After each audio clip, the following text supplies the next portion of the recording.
Chapter 26. Name, Sophie Donnelly. T-Day at last. My driving test. Things were finally falling into place.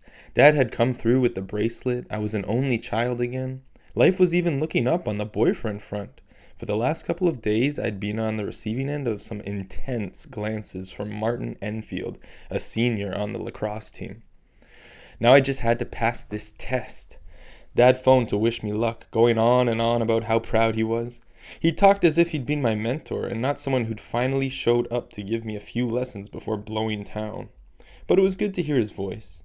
And anyway, I had something to say to him on a previous topic. Thanks for getting the bracelet back to me. The inscription, it was really sweet. There was dead silence on the other end of the line. Dad, are you there? Yeah, Soph, I'm here. The reply came at last. I'm on my cell and the connection isn't great. What was that about the bracelet? Just thank you. The inscription, I never knew you were so sentimental. Glad your old man can still get the job done, he said smoothly. Listen, Soph, you're breaking up. I can barely hear you. Good luck on the test. Knock 'em dead. The line went silent. I hung up, frowning. The connection hadn't seemed so terrible to me. Even more confusing was his reaction to my thank you for the bracelet. For a moment there, I could have sworn he didn't have the faintest idea what I was talking about. My mother bustled in. Ready to go? Mother, do you think Dad could have already forgotten about sending back the engraved bangle? She gave me that sympathetic social worker look that she normally reserves for her loser clients like Cap Anderson.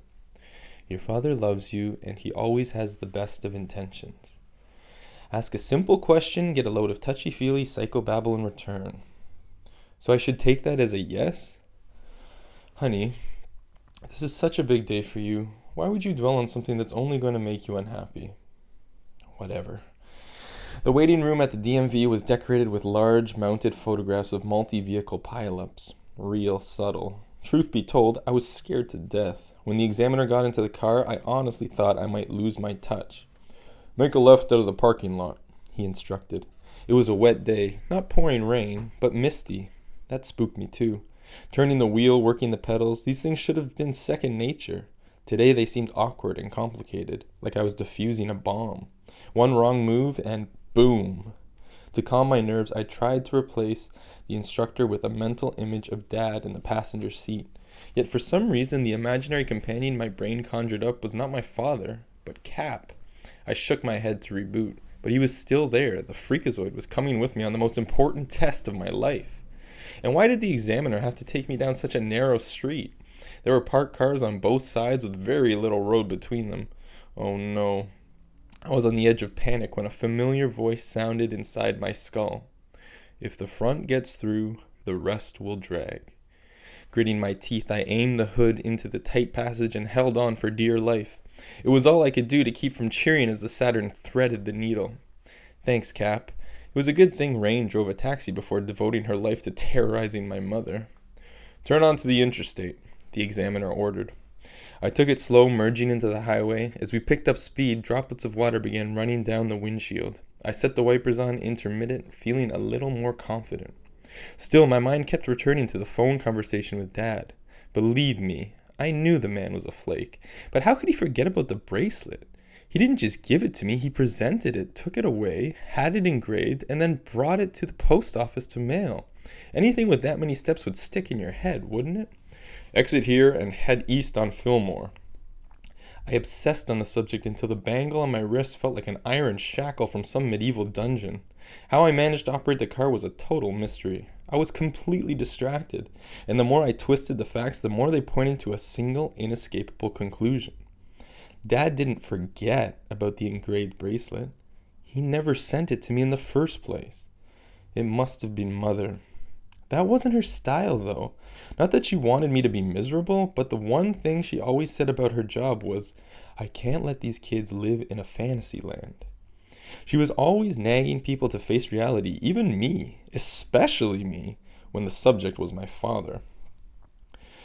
It made no sense that she'd go through an elaborate ruse to trick me into believing that he'd followed through on his promise.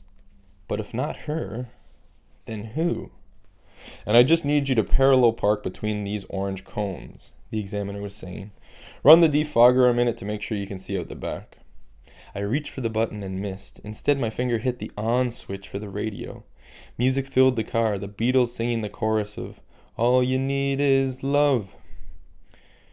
Anyone who lived through the anyone who lived through the 60s will remember this old classic, came the DJ's voice as the song began its slow fade. And suddenly there were tears streaming down my cheeks. The examiner was appalled. "There's no need to cry, miss. It's no big deal. You just hit the wrong button. I won't take off any points for that." "No, it's not that," I managed, still blubbering. But how could I ever explain it?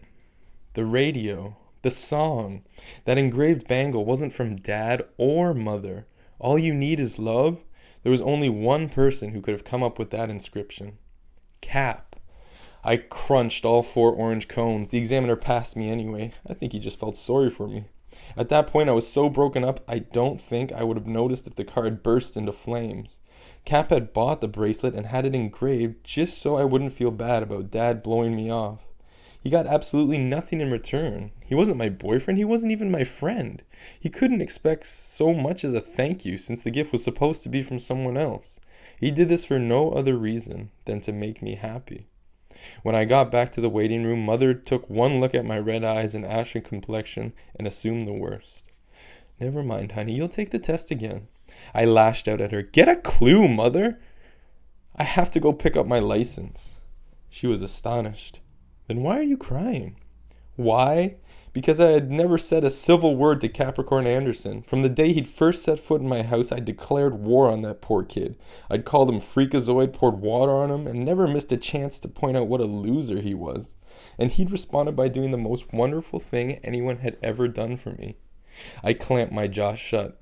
The last thing I wanted was to let this slip in front of my mother. I felt horrible enough as it was. I couldn't even enjoy the moment of being a licensed driver, almost as if it was unfair for something good to happen to a rotten person like me.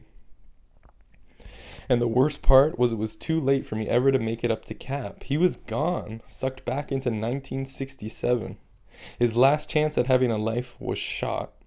I thought back to myself in 8th grade, all the good times still to come, but not for him.